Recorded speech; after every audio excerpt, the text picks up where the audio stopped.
Data Conference, for inviting me to moderate this keynote panel, which will explore perspectives about investing in AI. We have, including myself, I believe 5 overall experienced VCs who are focused on AI and tech investing. So I think it'll be an interesting conversation. As I was introduced, I'm Sarah Fay. I'm the managing director of Glasswing Ventures.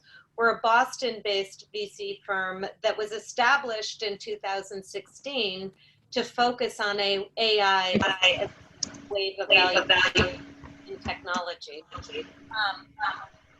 At the point that we established ourselves, we were having a lot of conversations about why AI was a broad enough thesis to focus on. I can tell you that we're not having those conversations anymore, and in fact, there are many mega trends and areas within AI. We have made our focus B2B SaaS for a number of reasons, many of them being because of our experience in the SaaS space, but also feeling that you can get traction quickly with SaaS. And it's been somewhat a COVID protected area as well. So that has actually shown itself to be good. I want to have the other panelists introduce themselves, and I'll be asking the questions, but at some points in time, I'll also be offering my perspective too. So if we could start with some of the other panelists introducing themselves and their firms, I think that would be a good way to get started. I have Kellen Carter as the first person I'm looking at. Kellen from Ignition and now Fuse. I guess that means I'm going first. Sarah, great to connect with you again. Spoke with one of your partners actually this morning. So such a small world that we live in the venture community. But as Sarah mentioned, my name is Kellen Carter. I began my venture career at a firm called Ignition Partners, which was known for its enterprise software focus, having been early in DocuSign, Splunk, Cloudera, Apptio, just to name a few. Just a couple months ago, several of us from the Ignition Seattle team spun out of Ignition and raised a fund of our own called Fuse Venture Partners, really to double back down on software, including AI, primarily based in the Pacific Northwest, that helps businesses reinvent their business processes. So we like to say reinvention of the modern economy, both focused on vertical solutions, but also horizontal products. Where we like to lean in on is the seed and the Series A stage. And what that means to us, because that changes on a daily basis, is early product in the hands of customers. Don't need to be paying, but some product. Just open for business and excited to back founders. Cool. Austin, would you go next? Yeah, sure. Thanks, Sarah.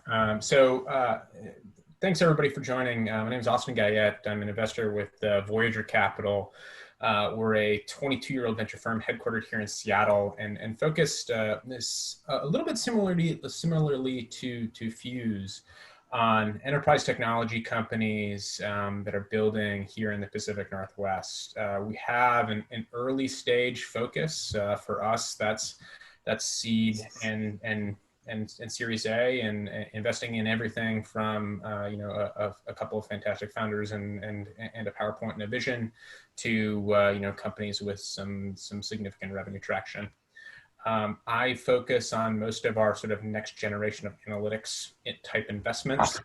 Recently, we've done things in and around data infrastructure, sort of like the next gen of machine learning and text to speech. So happy to elaborate more, and thanks for having us. Great, thank you. And Sanjit, would you mind telling us about yourself and your company?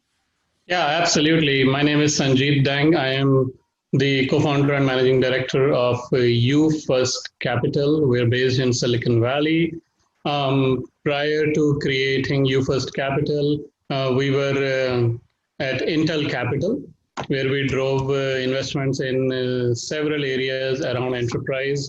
And as you can imagine, AI and big data are the common buzzwords in that sector. Some of the companies I invested in are DocuSigns, similar to Kellen as well. Other companies like MongoDB, Cloudera, a company called Body Labs that Amazon acquired. And since then, we've had, under UFirst Capital, we've had one exit every year. Last year, we had Pinterest. Next week, we are eagerly looking at Palantir, which is going IPO. So that's one of our portfolio companies as well. And our model is VC as a service for corporations. So we create dedicated venture funds with corporations tied to their strategic interests. We have over 10 corporations with us already, including Dow DuPont and other companies from Japan. We have been signing at the rate of one corporation a month, probably one of the fastest growing firms in the corporate venture capital space. Fantastic. Okay, and Alok. Yep. Thanks for having me. Thanks, Sarah. So my name is Alok. I'm one of the partners at an early stage firm called Emergent Ventures. We are based here in Silicon Valley. Our model is to lead the seed round. We are investing out of Fund 2 now. Fund 1, we invest in about 20 companies. These are early stage companies, but a couple of them are breaking out. There's a company called Observe.ai. We led the first check into the company. They just closed a Series B, 54 million from Menlo. So that's doing well. There's another company called Talview, which is also breaking out. So again, early stage B2B software only in space, what we call intelligent software. And I can talk more about intelligent software later on in the panel. And my background is I've spent about 15 years on the operating side. Started my career in Microsoft up in Seattle, was there for about 7 years. I was one of the first product managers of Windows Azure, their cloud computing group. Satya was our VP at the time. And then I was in Silicon Valley for the past 10 years, one startup which was acquired by Salesforce in 2015, and the other went public on the New York Stock Exchange in 2013. And then I moved to venture capital. That's in a nutshell. Glad to be here. Great. So a lot of really experienced and great investors here. So just listening to you, in some of the companies that you're mentioning, AI is fundamental to some of them, and it's an element of others. And you know, one thing that's apparent as an investor in AI is that most technology companies have a story that incorporates AI in some way. And I'm curious to know if there's a filter that you use when you're looking at companies and you're looking for that deep technology and a way to capitalize on the AI trends. What are some of the important things that you look for, and what are the things that are sort of like not enough to get you excited?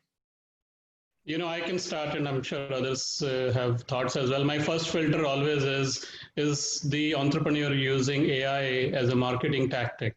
You see the pitch decks labeled with AI all over. You see the company domain as .ai, and they are just pitching AI.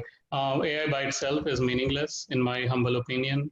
And it's there, it's ubiquitous, it's gonna be everywhere, but you have to be able to create, at least for me, you have to be able to create a vertical use case leveraging AI and then building your algorithms on top of it, versus talking about just I'm an AI company. Just for entrepreneurs, if you're looking to pitch to us, pitching yourself as an AI company is actually a negative, honestly speaking. So talk about what you are building, because AI algorithms are also open source. Most of them, kids in garage sitting in Silicon Valley or New York and Boston are creating AI companies. I can create an image recognition product in a week in a garage, and I might be the slow one here. So just talking about AI is meaningless. You have to be able to talk about what is the model you are building, product model you are building, product stack you're building, and then the business model you're creating. And I touched upon it, but beyond AI or even beyond big data, I'm more a fan of verticalized stories rather than horizontal plays, because I feel the flavor of data varies industry to industry, and hence the solutions, the algorithms, etc., that you have to build will also vary. And I also believe in the power of data more than power of AI. So that's another thing I look for. How are you going to accumulate the power of data under your umbrella over time? Because tomorrow somebody will have a better algorithm. How are you going to defend yourself at that time? Yeah, I can relate to that. One of the questions we always ask is, where do you get your data and how do you train your data? Does anybody have something to add to that, or is there, are there questions that you ask to get to the heart of what you're looking for that are sort of key to the process? I would just double click a little bit more onto that because I totally agree. How we describe it is we really index heavily towards the quality and the quantity of data. So one, is the data important? Is it unique? And then second, is there a lot of it? And I always like to go with an example. If you look at the data within contracts, well, iCertis, one of our, always got to talk about one of our portfolio companies because we're VCs, but iCertis is a contract management company. Daimler uses it to manage 400,000 suppliers. Well, the data within those contracts, there's a lot of data. The data is actually important, and you can turn that data into a valuable business asset. And so quality and quantity of data is something that we index really heavily towards. Definitely. Anybody else have anything to add? I can go next. One of the ways we define AI is, we call it intelligent software, which is software that gets better with use. And so what we really look for is there, whether it's a vertical SaaS or it's an infrastructure, is there a way that the more people use that product, that it will get better, right? Forget all the mumbo jumbo and the 3-letter acronyms, right? Is there a way that it can get better? And then that, as a side effect of that, is you collect proprietary data, right? That's a human in the loop. Yeah, there has to be some aspect where, the more people use it or the more machines use it, it gets better, right? And that way you collect proprietary data. Yeah. Okay, that sounds good. And in those situations, do the users of those products typically agree, in the early phases anyway, to be part of the development team? Are you okay with that, where the first clients are, almost, helping to train the product themselves? Yeah, I mean, it has to be. Sorry, go ahead, Sanjit. Go ahead, Alok. No, that's the challenge, right? So there has to be enough value in the initial use case, the wedge, that people should, get excited about using the product, right? And like Kellen said, we always talk about our portfolio companies. So in the case of Observed.ai, it's AI for contact centers, right? And so what happens today in contact centers is, most of the times when you call customer support, let's say Comcast customer support, they say your voice may be recorded for quality assurance purposes. Most of the times companies don't do much with the data. It just sits there. Once in a while, somebody will listen to the recording and they'll fill out a paper-based assessment. So what Observed.ai did was they analyze these voice recordings and they come up with a NPS score, a customer satisfaction score automatically from that voice recording. So now that initial value prop has to be compelling enough for people to give that data, right? And as more and more people use the product, the machine learning gets better and better, right? And so that's an example. Yeah. Okay. So let's talk about, Sanjit talked about how AI as a term itself is more or less overhyped. Are there other types of things that you're hearing about that you think are overhyped, or you're sort of tired of hearing about it, or are there some trends that are over capitalized on? Just curious to hear if there's a lot of repetition in what we see, if there are any categories that stand out to you that are. Yeah, I can start. I think there are, the answer to your question lies in I would break it down by sector. There are some sectors that are overhyped, and e-commerce personalization for the past, I don't know, 5-7 years. There is one company per street in Silicon Valley, I'm sure, in Seattle and Boston area as well. And nobody is really growing that much, I feel. So that's a sector facing answer. Then in terms of some domains being overused rather, I think people have overused the story of rewording themselves from a hardware company into a subscription company. And I think it does not work, honestly speaking, for startups. It can work for bigger companies, Amazon, etc. It does not work for startups. I have seen so many hardware companies, and I'm a fan of hardware as well, don't get me wrong. I really like entrepreneurs who are building true hardware companies. But when they start pitching, they say, oh, it's all about data, and I'm going to be doing subscription. I'm not a hardware company. I'm like, you're speaking from two mouths. And I've seen that theme way too often with hardware startups, and it's a tough sell. So please don't try it, at least to me. The third thing, it touches on the AI part, but people also try to overpitch the value or the credentials of the data scientists that they have in the team. And the reality is data science by itself is a very vague and wide and broad term. A statistician could be categorized as a data scientist, as an example. An economist with some Python programming experience could be categorized. That doesn't really count as data scientist. So to me, a true data scientist is somebody who has played with petabytes of data, maybe in big corporations or in startups as well, but has really created new meanings from that data and using potentially deep learning or other techniques, or has invented his own techniques as well. That's a true data scientist. And I understand it's hard to find those in the startup world, but that's the definition. So I feel it's oversold. And when I say all of these, I'm not at all blaming the entrepreneurs because they are trying to chase money. And I feel we as investors have created an AI overhype in the market as well. So I take more of the blame on myself for that as well. And when we create panels on trends, AI trends in venture capital, perception is reality. That's what entrepreneurs say, oh my God, all of these 4 or 5 VCs are talking about AI trends. I'd better pitch to them right after the panel as the next big AI company. And that's a fallacy, unfortunately. Yeah.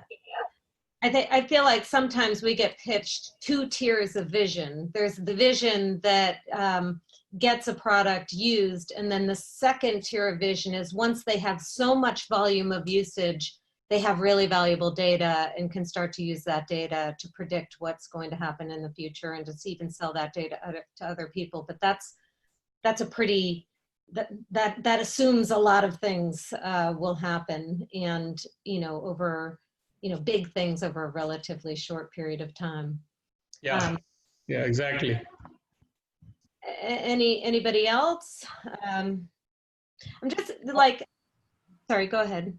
No, I would just echo the sector sort of lens I think Sanjit put on sort of AI startups. I think we see a lot of things, we see a lot of things that are sort of incremental innovation rather than the Brave New World type companies that started, I think, a lot of progress in some of these categories. Like let's take Icertis, right? They were some of the first people to put like an AI sort of lens on contract management. And then you see a bunch of fast followers to that particular thing. And you say, well, hey, like what, why is this the 10x better, faster, cheaper that you're going to need to be when, if you really think about it, this is, just going directly head to head, and the time and talent spent on that particular idea would probably be better applied to a different set of problems.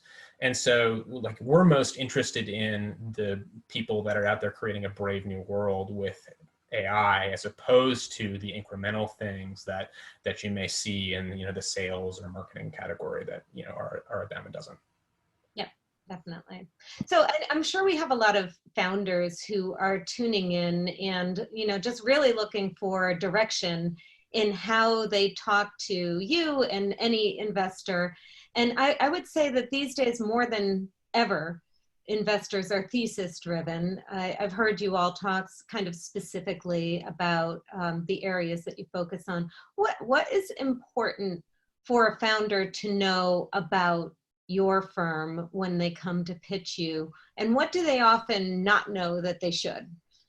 I'll just throw that out there and see if anybody has something that comes to Yeah, mind. I can go first because this is really specific, and I see this mistake over and over again, which is when a founder is pitching, their solution and it is for an existing category, they should really read up and know the history of that category.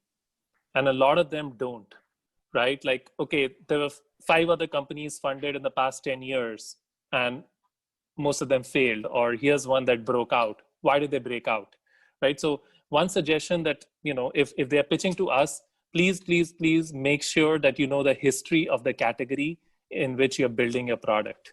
Super important, right? And I see this mistake over and over again. So that's my, yeah. Yes. Has anybody read the book? I'm sure you all have, Play Bigger, which is about category development. So not just to talk about your specific solution and the features that you offer, but to understand whether it's a category that has already existed or if it's a new category that you're helping to build. It's important to know how everything fits in. Yeah, absolutely. And I want to, I agree with what Alok said, and I want to go back to what Austin had mentioned about 10x. That is a very critical point, and I feel most entrepreneurs fail at understanding that, especially at an early stage of their startup journey. Andy Grove used to say, for a technology to get mass adoption, some figure of merit has to improve by 10x. And it could be cost, it could be convenience, it could be a new path, or it could be a new category definition. It could be something, but you have to be able to answer for yourself, which figure of merit am I improving by 10x? And if you cannot answer that honestly to yourself, then you are an incremental company, exactly like what Austin said. And I think that we have too many Me Too or incremental style companies that don't get funded or get funding initially, but then they don't go anywhere. And this is at the core of the problem. And this problem really has to be solved at a seed stage. I won't wait for the company to be at series A or B because it's too late. Then you have to pivot and just redo everything, which is quite painful. Yeah. And I'll layer on one more thing about sort of the category history and knowing sort of what has come before. And the thing that I think a lot of founders could do a better job of articulating is the why now. Whether it be a new category or an existing category, the clear, compelling why now, why us, why was this not possible before, and what are the pieces that are now in place for you to ride this massive tailwind wave that's going to help get this company off the ground is a really key component to how we form our investment theses. And without that, it's just an uphill battle for a lot of companies for years and years and years. So we really look for that why now. What is the wave? What is the sea change that you're going to bring to an industry or a particular category, and why is that possible? One other thing that we really look for is, are the customers the best sales reps for that company, both to other customers but also VCs? And usually they are when the product is working and you're delivering above what you set expectations for. So if you can make your customers your chief evangelists, that will get venture investors excited. It'll get more customers excited, and it's just a flywheel. So customer obsession is something that we really also index heavily towards in terms of the top 3 things. Data and customer obsession are 2 of them. Yeah. And a really good pain point that's linked to reality of, being able to implement. Okay. Alok, anything to add to that, or? No, I think we covered everything. Okay. Let's talk about something happy. So what are some categories that you're in that are really showing traction, or that is really getting you interested? And, you know, I guess the flip side of that would go along with that question is, are there any categories you would avoid? And I guess that question could be linked to what's happening today with the pandemic and, you know, economic issues. And I wouldn't mind you answering it with that subject in mind, but also what your prediction is as we get past, like, what would you invest in the travel category at what point? Or, you know, any of the categories that are heavily touched by COVID-19. Yeah, look, I'm happy to start with this one, and I'll sort of pick in this just to sort of keep the happy trend. An evergreen thing that we've been observing over the last few years, and that's really this theme of data becoming a first-class citizen in terms of how software is both built and used.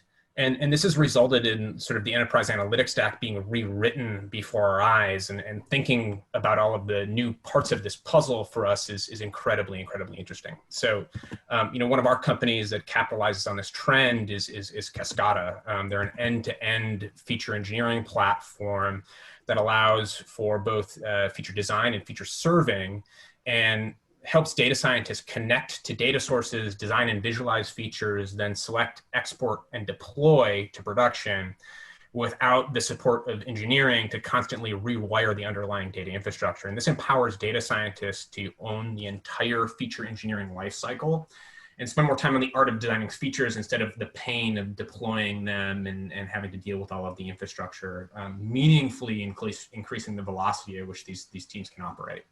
And so that's a trend and an example of something that we've been laser focused on over the last couple of years and think is evergreen and really exciting. Cool. I'm going to hold back to intentionally plug any of our portfolio companies, but one of the things I think you're going to see every enterprise do is reduce their single point of failures for their supply chain and have way more of a nimble supply chain, both from real-time inventory, but also geographical uncertainty. And you can read into that with what you will. But I think companies are looking for supply chain data analytics solutions for more real-time, real-time insights and single points of failure, reduced dependency. That is becoming a more pressing theme that we're seeing. Yeah, I know you guys have a focus on supply chain, and we have that in common. Yes. So context of the call with your partner this morning. Yes. Great. You know, I'll just say that we have a number of categories and that we're excited about. I mean, enterprise software, supply chain management is one of them. And then just data supply, which isn't necessarily an AI solution in and of itself, but it certainly feeds the AI economy. You know, we have one investment narrative that is taking a 6-month process to procure external data and boiling it down to a period of hours. So it's like that pain point of trying to get what you need and being able to do it in an automated way, I think is important for feeding all these algorithms. Okay. Has your pace of investing changed during this period? Have you guys just adjusted to work from home and Zoom calls, or have you taken a breath? So is it back to normal, or, you know, are you kind of taking a step back? I can go first. So for us, you know, April, May was interesting times. You know, a lot of us were sort of firefighting, making sure our existing portfolio had enough runway and was doing, you know, well. And then from then on, June, July onwards, you know, it's, I hate to say it, but it's business as usual. You know, in fact, it's busier than usual. A lot of more companies are getting formed, and we have been sort of investing in distributed teams from day one. Most of our teams in the 25 portfolio companies are distributed from day one. So, COVID has just accelerated that. I mean, now every company, I guess, starting is distributed. So nothing has changed there for us. We've done 2 investments over the summer. So that is also sort of regular pace for us. We try to do 1 to 2 a quarter. So it's I would say, kind of same pace, just chugging along. Yeah. How about you, Sanjit? Oh, sorry, go ahead. I was curious about you in that category, Sanjit. Have you guys, do some pretty big? Yeah. I think similar to Alok, March, April, May, maybe some part of June as well, were I think a little slow in the venture industry. But things have picked up since then. For us, for UFirst Capital in particular, this has actually been a good time throughout COVID, because we work with corporations, and a lot of the corporations have been looking at creating whole new strategies due to COVID. How do they adopt the new online world, digitization, etc.? So they are struggling, and that's where things actually picked up for us quite a bit. And that's why we've been able to find almost 1 corporation a month and then do investments under those funds. And also, because of travel restrictions, some of the corporations cannot travel overseas as well, overseas corporations as well as from East Coast. They cannot travel to Silicon Valley. So they have gotten into the point of, hey, if I want to partner, create funds with UFirst Capital. So it has worked out very well. We have been on the lucky side of COVID, I would say. COVID obviously is bimodal, I feel. There's a whole life and death part, but then there is a whole new technology adoption and digitization path that would probably have never happened otherwise. Yeah. There are some companies that did benefit from COVID-19. Are you guys seeing any of that in your portfolio? I know that we did, and in a couple of cases, it wasn't immediately apparent, but there was kind of a quick pivot to take advantage of the current environment. Do you have any stories where that happened, where founders were just really resilient and smart in making fast moves? I'd say an example that we really had in the Ignition portfolio before Fuse was a company called Cement, which automates engagement for customers that are struggling to pay by giving them more financial flexibility, really to protect the consumer from slipping into credit agencies. And it really, it's done through digital channels, WhatsApp, email, and texts. So this is at a time where telcos and banks were really struggling to staff call centers. And so they needed a more digital solution of engaging with these customers. Also, you had a lot of customers that were struggling to pay and also being unemployed. And so the problem for the end consumer was getting that much worse. So they saw a major enterprise accelerated adoption and demand as a result of COVID. Yeah, we've seen sort of similar companies just accelerate massively through COVID, and I think we, when everyone thought the world was falling apart, yet some founding teams and some CEOs were seeing just a bunch of increased demand. There was a little bit of, wow, is this real? Is this happening? And then it turns out yes, and the folks that were able to just stay laser focused on their business and the little micro lens that they live in and accelerate through it ended up doing really, really well. So one of our companies, Sheer ID, which is a pre-purchase authentication platform for e-commerce, just exploded over the last couple of months. Similarly, ZipWhip, which allows businesses to connect with their customers via text messages, also has seen just messaging volume explode. They'll do 15 billion messages through the platform this year, just on this massive exponential growth path. And watching those teams navigate through all of the uncertainty around COVID and what this means for them, and is this actual signal was really impressive. We're super proud of all of our CEOs for navigating this. Yeah, it's been. I mean, we have one called Armored Things, where COVID-19 was initially a really bad thing because they sell physical location security to venues like, sports and entertainment venues, which, was stopped in its tracks, obviously. And they pivoted to, they now have a function that tells you whether there's too many people in a venue or if people are spaced out correctly. So it actually is becoming something that will be really needed by these organizations. And that's kind of really turned around in terms of pipeline and interest. Okay. Anything else about COVID? I'm curious to know how you're seeing the market for deals right now from a competitive sense. And there's a lot of market money in the market still. So are you feeling like it's competitive for deals? Or are you seeing a lot more cooperation because we're all in these online spaces and kind of dependent on each other for information? What do you think is the deal environment? Kellen, I'll put that to you. Well, everyone on this call, we're all frenemies, so we're friends, and we're also, competing with each other for the deals that we're all fighting for allocation and earning our way into the cap table for attractive companies. It just takes effort.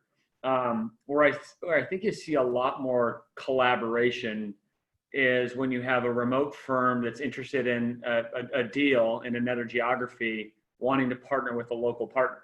And really that comes down, especially at the earlier stage where team building is so critical to that stage of company, wanting to partner locally really matters. And so we see that a lot. Also, an intentional plug for Fuse is we're way more syndicate friendly. We don't have as steep of ownership requirements on the cap table. And so we intentionally try to bring other investors as syndicate partners for the deals that we look at. We actually do have that philosophy as well. Anybody else? What are your philosophies about with or without other investment firms? We like to cooperate. We like to have other investment firms on the cap table. Besides capital, it's also value add for the portfolio companies. We feel 1 + 1 is 3. In here, and we share notes, all the times. There are VC firms that share notes with us as well, and I think it cannot work with like 50 firms, but within your network of 10 to 12 firms, I think it can work pretty well, honestly speaking. And you can also make decisions around company strategies, etc., more collectively rather than just being a one voice show. So and you learn from each other as well over time. So I think cooperation helps tremendously, and it helps funds grow, honestly speaking. Yeah. So I want to encourage the audience to ask some questions, and while they're thinking about the questions and adding them, I am going to ask the diversity question to you guys.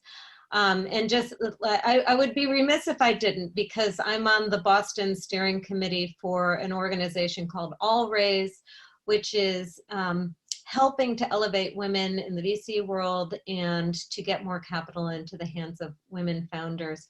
Do you guys have, or do you have any goals around that category, or how do you look at it? I'm sure you all have women in your portfolio in one way, shape, or form, but I'd just like to hear about how you're thinking about it. Sarah, just a quick interrupt. For people who want to ask questions, they can go to the Q&A part of the Zoom, and they put in questions. You can watch from there which questions you want to answer, which we normally do routinely. Just want to make sure I mentioned that. Yeah. I'm mentioning, advertising it to the other people who are attending. They can put in questions in the Q&A part of the Zoom, and that you can read also which one you want to pick to answer. Yeah. if not all. Okay. Thank you. I'll start. We take the stance that having as much perspective around the table is critically important. And two of the fund driving deals from Ignition's latest fund, BotKeeper and Cement, both had female founders, and we don't think that's a coincidence. And then in the case of Cement, had a female founder and an immigrant founder. And so really critical to add the right perspective and as much perspective around the table. And you know, there's a high degree of correlation with success with those companies, at least from Ignition's portfolio, and we hope with Fuse's portfolio as well. Yeah, and I can chime in. My co-founder for UFirst Capital is a female as well, and also my wife. So both of us are co-partners in the fund. Her name is Ekta. And we feel that having that diversity of opinion is important from a business perspective as well. And we've taken the stand of making sure in our investments, the roughly half of the companies are female-led. Not just a female executive on the board or a female executive on the team or on the board. So that's a stand we've taken from a diversity standpoint. And I think overall from a venture capital industry standpoint, it's a shame that only 2% of capital goes towards female founders, roughly 2%. I think it's actually a loss for the venture capital industry more than for the females, I feel. Half. So and half, you mean that half of the companies you invest in have women on the leadership team? We don't have today, but that's the goal. Yeah, because I feel there are sometimes we see diversity goals where they say, okay, I have one female on executive board, CTO, CMO, etc., and that's enough. I feel that's a tick mark. Yeah, it's a great goal. I would imagine you have to take some really proactive steps to get enough women in the pipeline to be making the decision to have half. But that is definitely a plus on that. Yeah, I learned from my daughter, and I feel I can't look straight into her eyes when she says, "Why are only 2% of the females getting funded?" I mean, you don't have an answer. If you don't take actions, it's never going to get fixed. Right. Only 2% of capital goes to women. It's a Fortune data. You can Google it. It's not my data. Yeah. And I think I'd agree with all of the points that are said here. We think a lot about the perspectives around the table of every team that we work with, and we also actually think a lot about fairness, not just within teams, but within sort of broader enterprises and how people are treated at work as well, and have made an investment actually on this exact theme. So we invested in a company called Syndio, which is a pay equity software provider for enterprises to help them ensure that their compensation plans are fair among all of their different employees, whether they be from different racial backgrounds, different genders.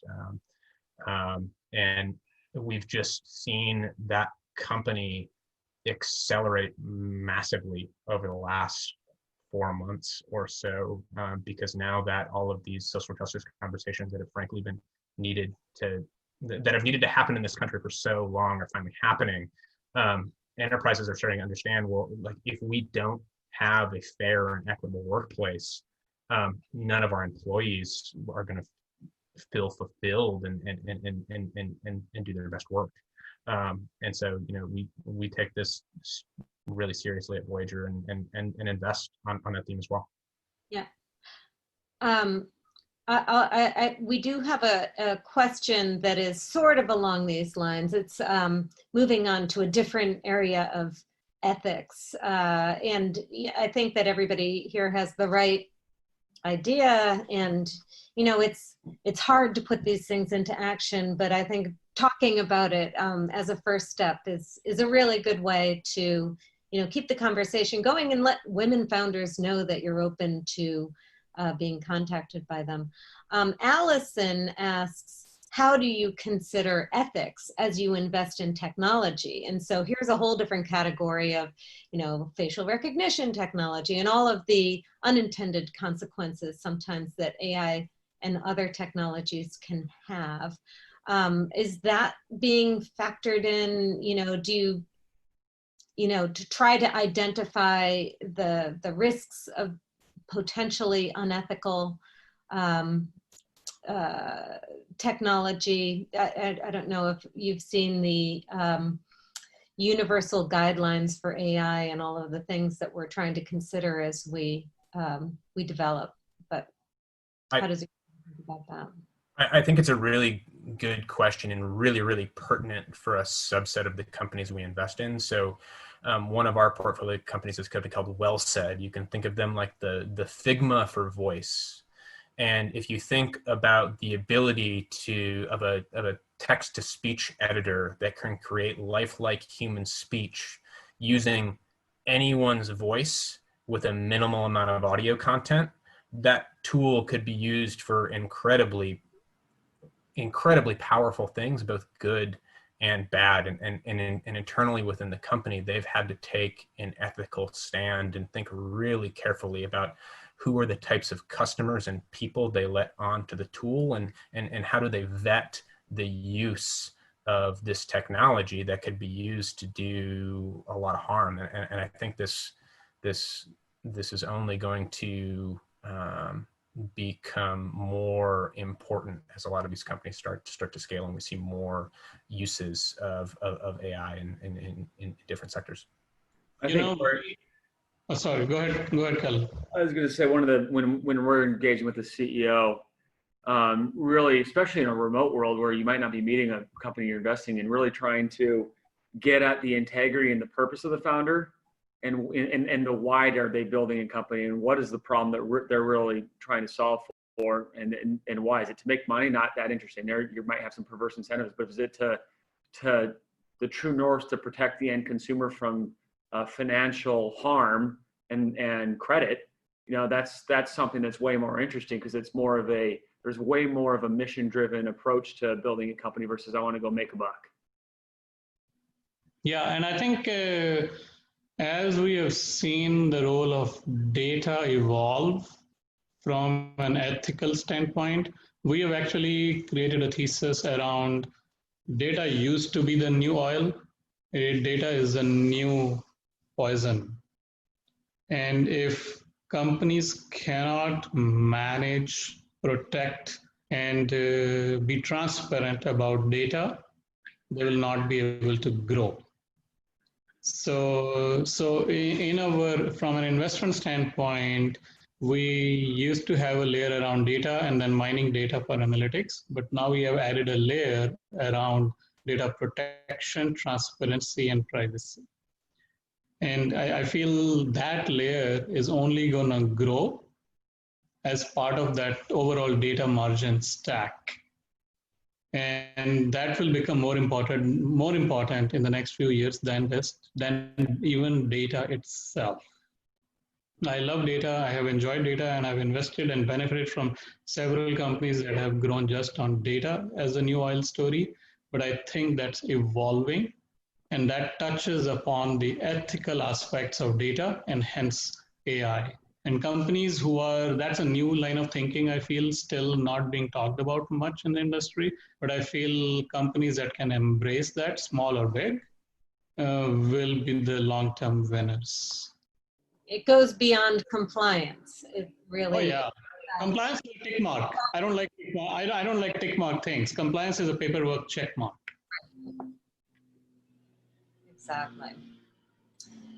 So one of the questions is, we already did talk about the effects of COVID, but people are wondering if the investment market is going to get back to the same as what it was before COVID. What do you think? Do you think that there's certain behaviors that are going to stay, even when there's finally a vaccine and the market starts to return? Is there going to be a glut of investment dollars that need to be spent? How do you think about, the processes that you've instituted during COVID to kind of survive, and what kinds of adoption will be maintained? I think, you know, at the end of the day in this business, it's people investing in people. So if the investors can build credibility with the entrepreneurs without meeting them in person, that can help. And what I am seeing as a trend is most investors are investing in entrepreneurs either they have received through very warm introductions or investing in entrepreneurs they have known for a while. Those are the two types of entrepreneurs getting funding over Zoom. Beyond that, you have to be able to meet the entrepreneur. It's a credibility building exercise. It does take a few months, unfortunately, for the entrepreneur. And I think that aspect or that phenomenon will not go away. And for the investment levels to come back and things back at the hunky-dory level of late 2019, we are still little ways out, I feel. Yeah, sorry, go ahead. I was going to say, do you think that we'll give more latitude to founders for operating remotely without offices for longer periods of time? Yeah, I'm not concerned about entrepreneurs having offices that much. I want the team interactions to be solid and periodic and regular rather. I think the whole remote work environment is here to stay. In fact, I don't believe companies like Google when they say only till July 2021. I think it's forever. They should just shut down half of their commercial buildings today and not even wait for July. But that is a trend you will see. So remote work is fine, but you have to be able to drive the company forward despite working remotely. How do you do that is a challenge. And then how do you raise funding is another challenge. It's a really interesting point. And you know, I've had some conversations with the Seattle City Council about what this world of remote work is, because if you walk around Seattle downtown, it feels like a ghost town. And you're seeing an exodus of some of these cities. Looking at just San Francisco, I think it's experienced the highest exodus of talent because it's so tech heavy, and tech can be delivered from anywhere. And so it'll be really interesting to see how permanent these behaviors, or if it's more of a boomerang effect. Yeah. And Sarah, quickly, you want to wrap up as quickly as possible. Oh, okay. I was just going to say that there was a geography question I was going to ask at one point, and you know, the whole COVID and work from home thing has blown up some concepts about geographies. Although, you know, I think that there probably still are some hotbeds. We are Glasswing as a regional investor. You know, we feel like there's a lot of development happening in our particular area on the East Coast, and that the West Coast is well represented for a lot of LPs, and that they're looking for geographical diversity. But I'm just curious, and I guess this will be the final question. But are you sticking to the regional parts of your thesis? Did you have regional parts of your thesis? And is that changed? I can go first. You know, 40% of our portfolio company is actually, you know, cross-border. So for us, it has been our thesis from day one. You know, we are betting on immigrant founders, and I'm an immigrant myself. Came here 20 years ago for grad school, and so that you know, I feel that has just accelerated, and I think there are enough smart entrepreneurs all over the world, but opportunity is not you know, equal everywhere, and we are trying to play a part in that, giving them more opportunity. Yeah, I think so. At Voyager, we look through a regional lens similar to you, Sarah, and I think the way we think about things is that there's always going to be a place for the investor that you can go on a walk with on a Monday night and just get some perspective and really think about, well, okay, you know, strategically we need this, you know, and you're right here, like, let's go have a chat instead of do and live in the Zoom box world.